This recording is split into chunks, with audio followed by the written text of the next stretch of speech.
Welcome to the channel people teacher. इस video में हम कवर करेंगे पेपर फर्स्ट एनालिसिस है ये सीडीपी के लिए।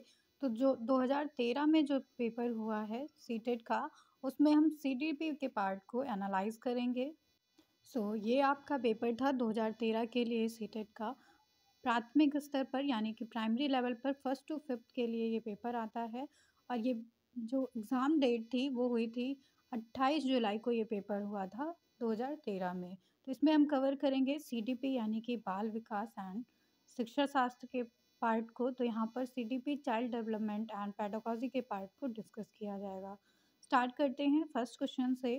फर्स्ट क्वेश्चन इसमें आया था, निम्नलिखित में से कौन सी संज्ञानात्मक क्रिया दी गई है सूचना के विश्लेषण के लिए प्रयोग में लाई जाती है। तो कौन सी ऐसी संज्ञानात्मक क्रिया है, कॉग्निटिव एक्टिविटी है, जो हमारे जो है सूचना के विश्लेषण में प्रयोग की जाती है। तो सूचना का विश्लेषण हम कब करते हैं? अगर कोई इंफॉर्मेशन हमें कलेक्ट होती है तो जब हम उसका वर्गीकरण करते हैं, मतलब उसको कैटेगराइज करते हैं फॉर्म में, तब हम उसका विश्लेषण कर पाते हैं, उस पर एनालिसिस कर पाते हैं। तो ये जो है यहाँ पे वर्गीकृत करना जो ऑप्शन है वो करेक्ट हो जाता है किसी भी इंफॉर्मेशन के एनालिसिस के लिए। तो यहाँ पे डी ऑप्शन करेक्ट हो जाता है इसके लिए। नेक्स्ट क्वेश्चन पे चलेंगे। राजेश अति लोलुप पाठक है। वह अपने कोर्स की पुस्तकें पढ़ने के अतिरिक्त प्रायः पुस्तकालय जाता है। तो राजेश सिर्फ अपनी जो है पुस्तकें नहीं पढ़ता है, बल्कि लाइब्रेरी में जाकर भी अध्ययन करता है और भिन्न प्रकरणों पर पुस्तकें पढ़ता है और अलग अलग तरह की वो पुस्तकें पढ़ता है, टेक्स्ट बुक को रीड करता है। इतना ही नहीं, राजेश जो है वो भोजन अवकाश में अपने परियोजना कार्य करता है, मतलब जो भी उसके प्लानिंग वर्क होते हैं वो सारे वो करता है। इसके बाद उसे परीक्षा के लिए पढ़ने के लिए अपने शिक्षकों अथवा अभिभावकों द्वारा कभी भी कहने की ज़रूरत नहीं पड़ती है। तो राजेश को कभी भी कोई ये नहीं कहता है कि पढ़ने बैठो, तो कभी भी उसको ये सारी चीज़ें याद नहीं दिलानी पड़ती हैं और वह वास्तव में सीखने का आनंद लेता है।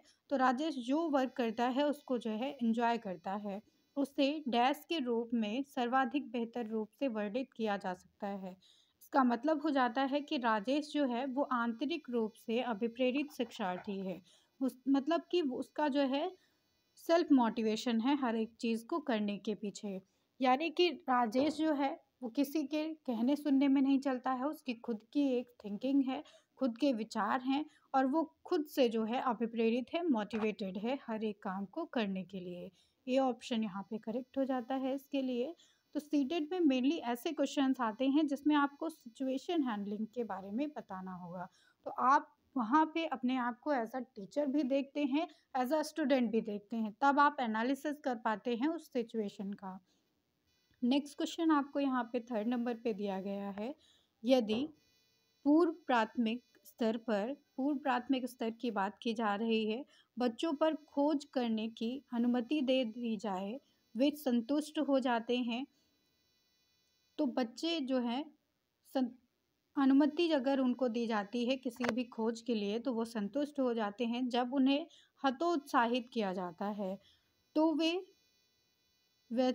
व्यथित हो जाते हैं।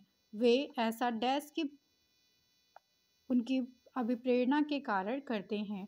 तो अगर बच्चे को हम उसके हिसाब से चलने दे रहे हैं तो बच्चा खुश रहता है। अगर हम उस पर किसी भी तरह की बाउंडेशन लगाते हैं तो बच्चा तुरंत दुखी हो जाता है। इसका कारण हो जाता है कि वो अपनी उपेक्षा को कम करने लगते हैं।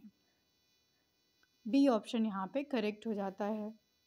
तो बच्चे का जो मोटिवेशन रहता है वो यहाँ पे कम होने लगता है। नेक्स्ट क्वेश्चन इज, मानव बुद्धि ह्यूमन इंटेलिजेंस जो है एंड विकास की समझ शिक्षक को डैश के योग्य बनाती है। मानव बुद्धि और विकास की जो समझ है वो शिक्षक को किस योग्य बनाती है? तो ये अलग अलग जो है शिक्षार्थियों के शिक्षण के बारे में स्पष्टता देती है। मतलब जो टीचिंग मेथड्स हैं, टीचिंग के लिए जो है अलग अलग तरीक़ों के बारे में, या अलग अलग विद्यार्थी जो हैं उनकी व्यक्तिगत विभिन्नता को, इंडिविजुअल डिफरेंसेस को समझने के लिए हेल्प करती है। तो सी ऑप्शन यहाँ पे करेक्ट हो जाता है इसके लिए।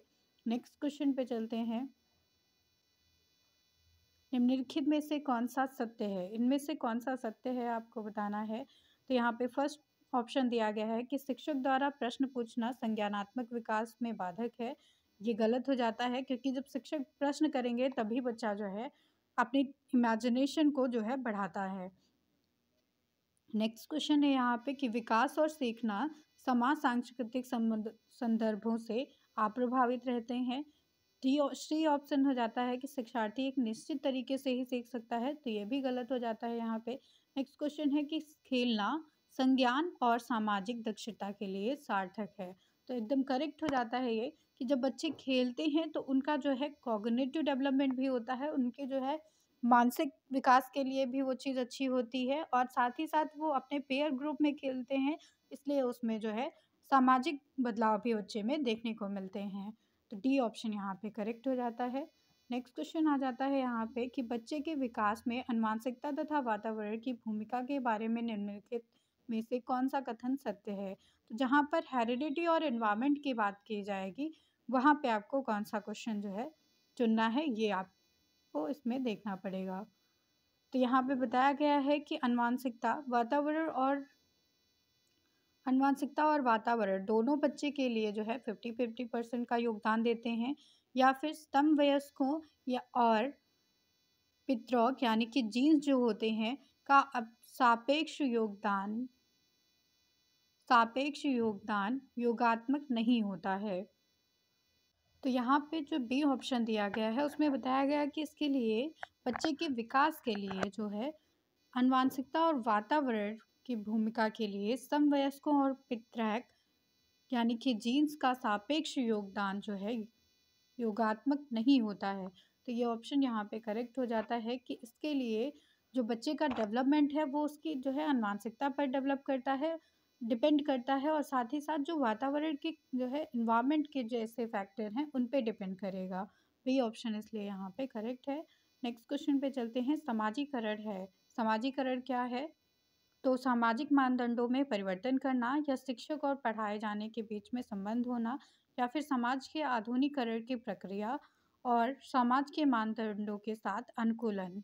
तो यहाँ पे करेक्ट हो जाता है डी ऑप्शन कि समाज के मानदंड जो हैं, समाज की जो वैल्यूज़ बताई गई हैं, जो मोरल वैल्यूज़ हैं, जो संस्कृति है, उसके साथ में जब हम अनुकूल से चलते हैं, मतलब उसके फेवर में चलते हैं, तो उसको हमें समाजीकरण कहते हैं हम लोग। नेक्स्ट क्वेश्चन पे चलेंगे। तो समाजीकरण एक ऐसी प्रक्रिया है जिसके द्वारा हम अपनी संस्कृति को एक पीढ़ी से दूसरी पीढ़ी को ट्रांसफ़र करते रहते हैं, और ये जो संस्कृति है हमारी वो समूह को और समाजों को मूल्यों से, रीति रिवाजों से, लोकाचारों से और आदर्शों से जो है अवगत कराती है। तो इसी को हम समाजीकरण कहते हैं। नेक्स्ट क्वेश्चन यहाँ पे आ जाता है 8 नंबर पे कि एक पीटी खेल जो है, शिक्षक क्रिकेट के खेल में अपने शिक्षार्थियों के क्षेत्र रक्षण में सुधारना चाहता है। निम्न में से कौन सी युक्ति शिक्षार्थियों को अपने लक्ष्य प्राप्ति के करने में सर्वाधिक सहायक होगी? तो एक पीटी का शिक्षक है, मतलब टीचर है, जो क्रिकेट के खेल में अपने शिक्षार्थियों के क्षेत्र रक्षण को सुधारना चाहता है। मतलब शिक्षार्थियों को क्रिकेट के खेल में जो है सुधार करना चाहता है वो। तो उससे क्या करना चाहिए? शिक्षार्थियों को क्षेत्र रक्षण का अधिक अभ्यास कराना चाहिए, या फिर शिक्षार्थियों को यह बताना चाहिए कि क्षेत्र रक्षण सीखना उनके लिए किस प्रकार महत्वपूर्ण है, या फिर बेहतर क्षेत्र रक्षण तथा सफलता की दर के पीछे के तर्क को स्पष्ट करना चाहिए, या डी ऑप्शन हो जाता है कि अवलोकन करना चाहिए। तो यहाँ पर जो ऑप्शन हो जाता है फर्स्ट नंबर पर वो करेक्ट होगा। क्रिकेट क्षेत्र में क्षेत्र रक्षण को बढ़ाने के लिए ज़्यादा से ज़्यादा अभ्यास कराना ज़रूरी है, क्योंकि जितना ज़्यादा शिक्षार्थी जो है वहाँ पे अभ्यास करेंगे उतना ज़्यादा उनकी स्किल में डेवलपमेंट आएगा, उनका जो कौशल है वो बढ़ता चला जाएगा। तो यहाँ पे ए ऑप्शन करेक्ट हो जाता है। नेक्स्ट क्वेश्चन पे चलेंगे। 9th नंबर पे क्वेश्चन आ जाता है कि एक शिक्षिका अपने शिक्षार्थियों की इस रूप से मदद करना चाहती है कि वे एक स्थिति की अनेक दृष्टिकोण से सराहना कर सकें। तो एक टीचर है वो चाहती हैं कि बच्चे किसी भी सिचुएशन को हर एक एंगल से देखें, मतलब अगल अलग अलग जो है दृष्टिकोणों से देखें उसे, तो वह विभिन्न समूहों में एक स्थिति पर वाद विवाद करने के अनेक अवसर उपलब्ध कराती है। वो ज़्यादा से ज़्यादा बच्चों को अवसर देती है, ऐसे जो है मौके देती है कि बच्चे अपने डिबेट को, अपने थॉट्स को जो है प्रेजेंट कर सकें एक दूसरे के सामने। तो वाइगॉत्स्की के परिप्रेक्ष्य के अनुसार उसके शिक्षार्थी विभिन्न दृष्टिकोणों को करेंगे और अपने तरीके से उस स्थिति के अनेक परिप्रेक्ष्य विकसित करेंगे। तो वाइगॉत्स्की ने इसको क्या कहा है? इसको आत्मसात करना कहा है। वाइगॉत्स्की के द्वारा इसे आत्मसात करना बताया गया है, क्योंकि वाइगॉत्स्की का कहना था कि जब शिक्षार्थी जो है अलग अलग दृष्टिकोणों से किसी जो है टॉपिक को देखते हैं, किसी सिचुएशन को देखते हैं, तो वो अनेक तरह के जो है तरीके खोजते हैं उसको सॉल्व करने के लिए या उस चीज़ को इमेजिन करने के लिए। तो यहाँ पर इस प्रक्रिया को जो है आत्मसातन के अंतर्गत रखा जाता है, जिसके अनुसार कोई भी बच्चा कोई नया अनुभव करता है और अपने पूर्व अनुभव से इसको जो है संबंध करता है। मतलब पहले से जो बच्चे को नॉलेज है उससे को रिलेट करके वो जो है यहाँ पे नया ज्ञान बिल्डअप करता है। नेक्स्ट क्वेश्चन यहाँ पे हो जाता है कि सीता ने हाथ में दाल और चावल खाना सीख लिया। सीता यहाँ पर जो है दाल चावल खाना सीख लेती है अपने हाथ से। जब उसे दाल और चावल दिया जाता है तब वह दाल चावल मिलाकर खाने लगती है। उसने चीज़ों को करने के लिए अपने स्कीमा में दाल चावल खाने को डैश कर लिया है। तो इसे क्या कहते हैं? अगर सीता है और वो दाल चावल खाना सीख ली है, मतलब उसको ये पता हो गया है कि दाल चावल को मिक्स करके मिलाकर ही खाएंगे। तो इसका मतलब हो जाता है कि सीमा यहाँ पर जो है दाल चावल खाने को समायोजित कर ली है, उसके स्कीमा में ये चीज़ जो है समायोजित हो चुकी है। सॉरी, यहाँ पे समायोजन करना नहीं हो जाएगा। समायोजन करने का मतलब तो ये हो जाता है कि जब स्कीमा में कोई नया बदलाव किया जाएगा। यहाँ पे उसने नया स्कीमा नहीं बनाया हुआ, स्कीमा जो है बिल्डअप किया है। नया कॉन्सेप्ट जो है पहले से ही जो है नया कॉन्सेप्ट को सीखा है, तो इसका मतलब हो जाता है कि अनुकूलित कर लिया है स्कीमा को उसने। सी ऑप्शन यहाँ पे करेक्ट हो जाता है।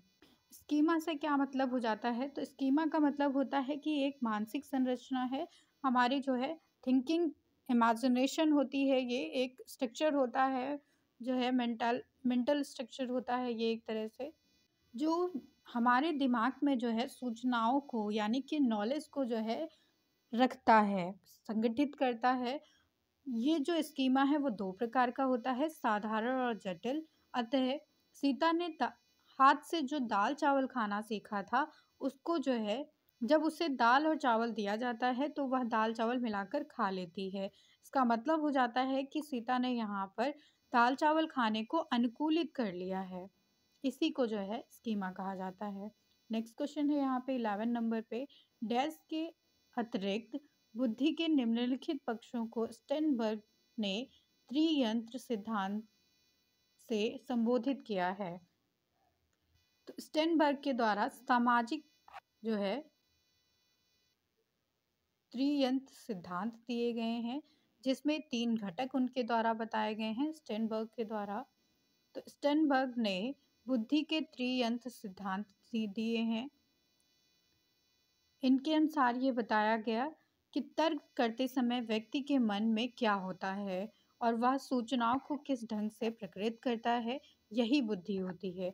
तो जैसे व्यक्ति एक दूसरे से तर्क वितर्क करता है और वो अपने दिमाग में कौन से ढंग से कौन सी सूचना रखता है, उसका क्रम क्या होता है, इसी को बुद्धि कहा जाता है। त्रियंत्र जो सिद्धांत है स्टेनबर्ग के द्वारा जो दिया गया है, उसमें सबसे पहला सिद्धांत आ जाता है संदर्भात्मक उप सिद्धांत, दूसरा है अनुभवजन्य उप सिद्धांत, तीसरा हो जाता है घटक उप सिद्धांत। Next question most important theory से आ जाता है, हॉवर्ड गार्डनेट का बुद्धि का सिद्धांत है ये डैश पर बल देता है। तो ये किस पर बल देता है? प्रत्येक व्यक्ति की विलक्षण योग्यताओं पर ये बल देता है। तो हर व्यक्ति एक दूसरे से डिफरेंट होता है, इंडिविजुअल डिफरेंसेस पाए जाते हैं लोगों में। तो ये जो इंडिविजुअल डिफरेंसेस होते हैं वो बताते हैं कि हर व्यक्ति की बुद्धि भी अलग होती है, हर एक का आईक्यू लेवल भी अलग हो जाता है। इसलिए उसी आईक्यू लेवल के आधार पर जो है हॉवर्ड गार्डनर ने बुद्धि का सिद्धांत दिया है। तो इन्होंने उसके अनुसार बताया है कि कोई भी बुद्धि जो है किसी एक तत्व पर नहीं निर्भर करती है, बल्कि कई भिन्न भिन्न प्रकार की बुद्धियों का अस्तित्व होता है। प्रत्येक बुद्धि एक दूसरे से स्वतंत्र रूप से कार्य करती है। ऐसा हॉवर्ड गार्डनर के द्वारा बताया गया कि बुद्धि किसी एक फैक्टर पर डिपेंड नहीं करती है। अलग अलग फैक्टर होते हैं, अलग अलग मनुष्य होते हैं, और ये जो जितनी भी बुद्धि है, जैसे बुद्धि के एक दूसरे जो फैक्टर्स हैं, वो एक दूसरे से जो है डिपेंड नहीं करते हैं एक दूसरे पर। हर एक फैक्टर इंडिपेंडेंट होता है। तो यहाँ पर बताया गया कि हॉवर्ड गार्डनर का जो बुद्धि का सिद्धांत है वो प्रत्येक व्यक्ति के विलक्षण योग्यताओं पर डिपेंड करता है। डी ऑप्शन यहाँ पे करेक्ट है। नेक्स्ट क्वेश्चन आ जाता है, था फा चा ध्वनियाँ हैं। था फा चा जो ध्वनियाँ हैं वो जो है स्वर्णिम ध्वनियाँ जो है कहलाती हैं। तो इस तरह से यहाँ पे बताया गया कि हिंदी स्वर्णिम जो है उसके दो स्तर होते हैं। पहला स्तर आ जाता है कथय। कथय को जो है कॉन्टेक्स्ट कंटेंट कहते हैं। और दूसरा आ जाता है अभिव्यक्ति। अभिव्यक्ति को एक्सप्रेशन कहते हैं। कथ्य पक्ष जो होता है भाषा का वो लक्ष्य होता है, मतलब कि वो गोल होता है।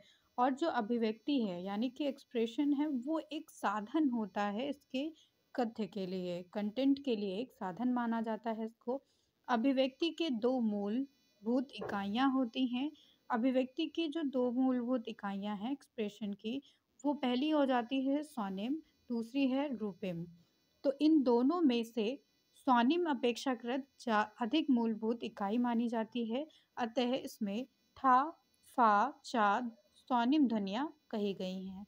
तो ए ऑप्शन यहाँ पे करेक्ट है। नेक्स्ट क्वेश्चन पे चलेंगे। कक्षा में जेंडर रूढ़िबद्धता से बचने के लिए एक शिक्षक को क्या करना चाहिए?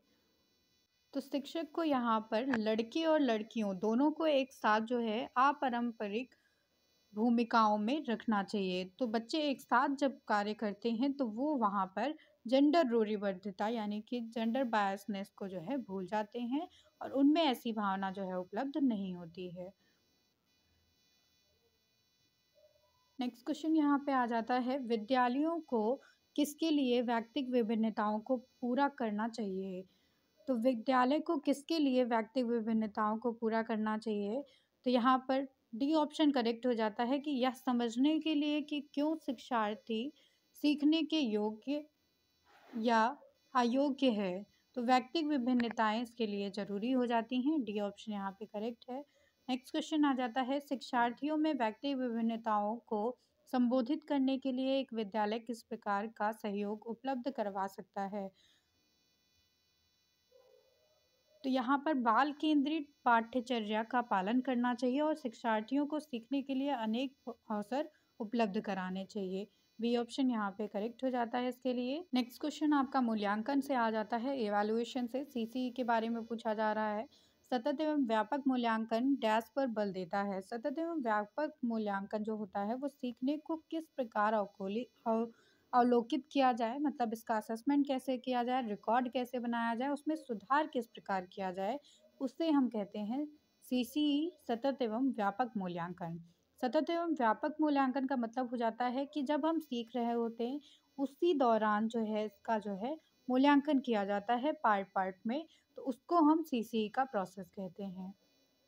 इसमें जहाँ पर जो है बच्चे को कठिनाई आती है उसकी जानकारी वहीं पर ले ली जाती है। उसी प्रोसेस में ये देख लिया जाता है कि बच्चे कहाँ पर जो है लैग कर रहे हैं, कहाँ पर उनको ऑब्स्टिकल आ रहे हैं, और वहीं उनको रेमेडी दी जाती है। उपचारात्मक शिक्षण उनका वहीं पे कर दिया जाता है। इससे बच्चे में आगे जो है किसी भी प्रकार का बाद किसी भी प्रकार की बाधा नहीं आती है, बच्चे कॉन्फिडेंस रहते हैं। नेक्स्ट क्वेश्चन आ जाता है यहाँ पे कि विद्यालय आधारित आकलन। विद्यालय आधारित जो आकलन है वो फर्स्ट ऑप्शन आ जाता है यहाँ पे कि शिक्षार्थियों तथा शिक्षकों को अगंभीर तथा लापरवाह बनाता है, या फिर शिक्षा बोर्ड की जवाबदेही कम करता है। सी ऑप्शन हो जाता है सार्वभौमिक राष्ट्रीय मानकों की प्राप्ति में बाधक उत्पन्न होता है, या फिर परिचित वातावरण में अधिक सीखने में सभी शिक्षार्थियों की मदद करता है। तो विद्यालय आधारित जो आकलन होता है उसका मतलब हो जाता है कि ऐसा एनवायरनमेंट जिससे हर एक बच्चा जो है परिचित है, फैमिलियर होता है, तो इसमें जो है हेल्प मिलती है। डी ऑप्शन यहाँ पे करेक्ट है। नेक्स्ट क्वेश्चन आ जाता है कि सीखने की तत्परता यानी कि कंटिन्यूटी जो रहती है हमारी लर्निंग में डैश की ओर संकेत करती है। इसका मतलब हो जाता है कि सीखने की सातत्य में शिक्षार्थियों का वर्तमान संज्ञानात्मक स्तर, मतलब कि जब सीखने में तत्परता रहती है तो बच्चे का जो कॉग्निटिव लेवल होता है, उसका संज्ञानात्मक विकास होता है, वो लगातार बढ़ता चला जाता है। सी ऑप्शन यहाँ पे करेक्ट है। नेक्स्ट क्वेश्चन आ जाता है यहाँ पे 20 नंबर पर। एक शिक्षिका की कक्षा में कुछ शारीरिक विकलांगता वाले बच्चे हैं, निम्न में से उसके लिए क्या कहना सबसे उचित होगा? तो बच्चों को पोलियोग्रस्त बच्चे अब एक गाना प्रस्तुत करेंगे, या फिर कुर्सी पहिया वाले बच्चे हॉल जाने के लिए अपने समवयस्क साथी बच्चों की मदद लें। तो आपको कभी भी उन बच्चों को ये जताना नहीं है कि वो विकलांग हैं। ये सारे ऑप्शन यहीं से गलत हो जाते हैं। सी ऑप्शन यहाँ पे आ जाता है कि शारीरिक रूप से असुविधाग्रस्त बच्चे कक्षा में ही कोई वैकल्पिक गतिविधि कर सकते हैं। सी सी ऑप्शन भी यहाँ पे गलत हो जाता है कि आपको बच्चों को जो है,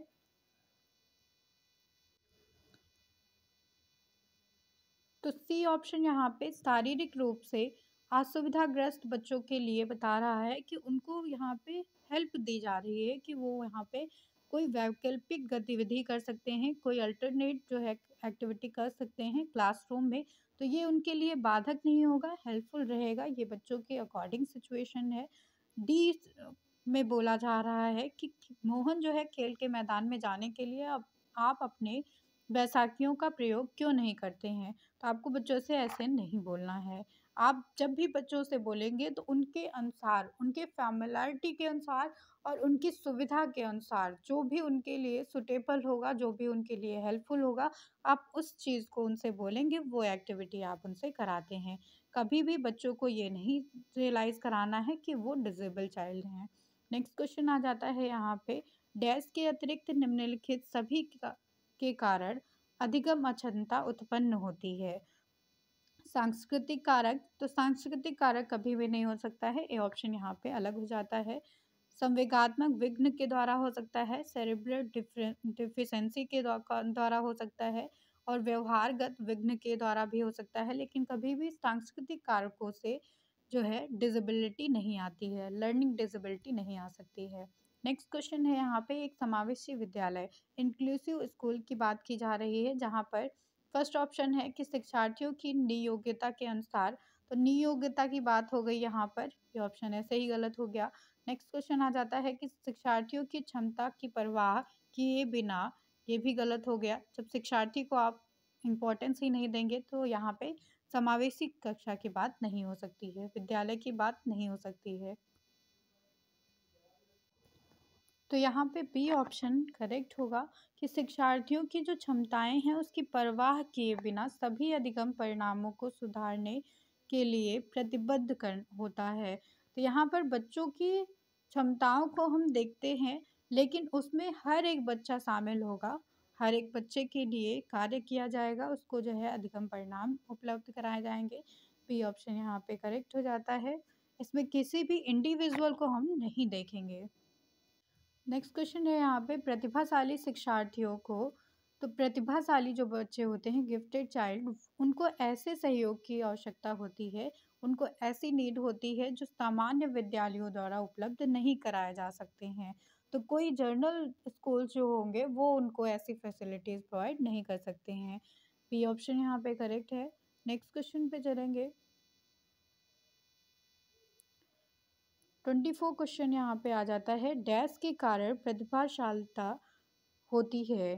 तो प्रतिभाशालता यहाँ पे किसके कारण होती है? फर्स्ट हो जाता है यहाँ पे कि आनुवांशिक संरचना के अकॉर्डिंग हमारे जो है जनरेशन टू जनरेशन ये ट्रांसफ़र होती है, और दूसरी वातावरणीय अभिप्रेरणा, हमारा इन्वायरमेंट कैसा है इस पे डिपेंड करती है। तो जब इन दोनों फैक्टर्स का समायोजन हो जाता है तो प्रतिभाशालता उस पे जो है डिपेंड करेगी। डी ऑप्शन करेक्ट है।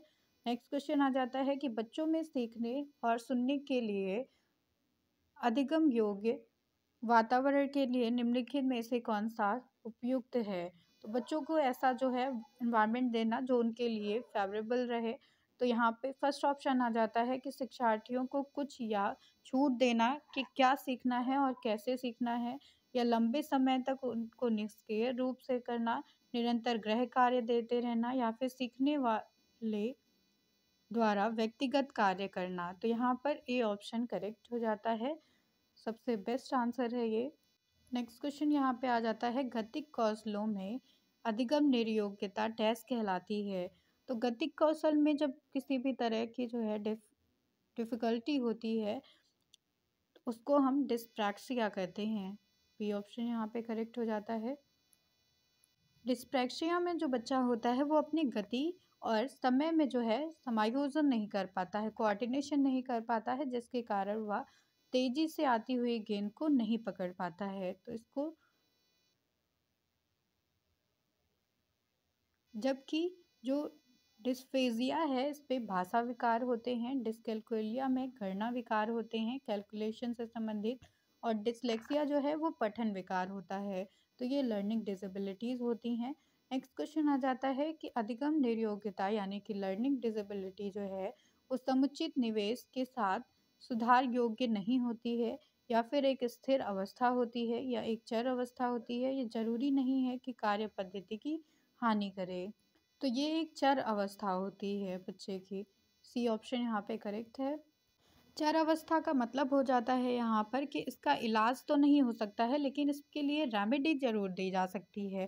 तो इसमें सीखने, पढ़ने, लिखने, बोलने के तरीके में जो है डिसेबिलिटी आ जाती है। नेक्स्ट क्वेश्चन है यहाँ पे 28 नंबर पे डैश के अतिरिक्त निम्नलिखित समस्या समाधान की प्रक्रिया के चरण हैं। तो यहाँ पर चरण दिए गए हैं, उनमें से कोई एक जो है चरण नहीं है। तो यहाँ पर परिणामों की आशा करना ये ऐसा कोई चरण नहीं होता है। तो ए ऑप्शन का यहाँ पे सही हो जाता है क्योंकि ये चरण नहीं है। जबकि समस्या पहचान करना समस्या समाधान के स्टेप में आता है। दूसरा, समस्या को छोटे छोटे भागों में विभाजित करना, संभावित युक्तियों की खोज करना, ये सारे उसके स्टेप में आएगा। नेक्स्ट क्वेश्चन है यहाँ पे एक शिक्षक को क्या करना चाहिए। व्याख्यान पर अधिक ध्यान देना चाहिए, ज्ञान के लिए आधार उपलब्ध कराना चाहिए, या फिर शिक्षार्थियों द्वारा की गई त्रुटियों को एक भयंकर भूल का रूप देना चाहिए, या फिर सी ऑप्शन है यहाँ पर कि कितनी बार गलती करने से बचता है और इसे सफलता में माप के रूप में लेना चाहिए, या फिर डी ऑप्शन है यहाँ पर कि जब शिक्षार्थी विचारों को संप्रेषित करने की कोशिश कर रहे हैं तो उन्हें ठीक नहीं करना चाहिए। तो ये करेक्ट ऑप्शन हो जाता है यहाँ पर कि जब बच्चा अपने जो है थॉट्स को एक्सप्रेस करता है, कम्युनिकेट करता है, तो वहाँ पर बच्चे को सही नहीं करना चाहिए। उससे पहले अपने विचारों को रखने देना चाहिए, कम्युनिकेट कर लेने देना चाहिए, फिर जहाँ पर बच्चे की गलती हो उसको अलग से बताना चाहिए उसे। डी ऑप्शन यहाँ पे करेक्ट हो जाता है। नेक्स्ट एंड लास्ट क्वेश्चन है ये कि सीमा परीक्षा में A+ ग्रेड प्राप्त करने के लिए अति इच्छुक है। वह जब वह परीक्षा भवन में दाखिला लेती है तो परीक्षा प्रारंभ होती है। वह अत्यधिक नर्वस हो जाती है, उसके पाँव जो है ठंडे हो जाते हैं, उसके हृदय की धड़कनें बहुत तेज हो जाती हैं, वह उचित तरीके से उत्तर नहीं लिख पाती है। इसका कारण क्या हो सकता है? तो वो यहाँ पर घबरा चुकी है पूरी तरह से। तो शायद वह अकस्मात संवेगात्मक आवेग का सामना नहीं कर सकती है, या फिर शायद वह अपनी तैयारी के बारे में बहुत आत्मविश्वासी नहीं है। तो ये आत्मविश्वासी नहीं है इसका तो क्वेश्चन ही नहीं बनता है क्योंकि वो A+ ग्रेड लाती है। फिर शायद वह इस परीक्षा के परिणामों को लेकर बहुत सोचती है, ये भी गलत हो जाता है। निरीक्षक ड्यूटी पर है, शिक्षिका ड्यूटी पर होती हैं जिसके कारण वो कठोर स्वभाव की होती हैं। तो ये सारे ऑप्शन यहाँ पे गलत हो जाते हैं। इसके लिए ऑप्शन सही ये हो जाता है कि वो जो आकस्मिक सिचुएशन है, संवेगों को, आवेगों को सामना नहीं कर पा रही है, जिसके कारण वो अपनी सिचुएशन हैंडल नहीं कर पाती है, क्योंकि वो अचानक से क्लास में एंटर करती है और पेपर स्टार्ट हो चुका होता है, तो वो वहाँ पे नर्वस हो जाती है हद से ज़्यादा। इसलिए ए ऑप्शन यहाँ पे करेक्ट है। Thank you everyone.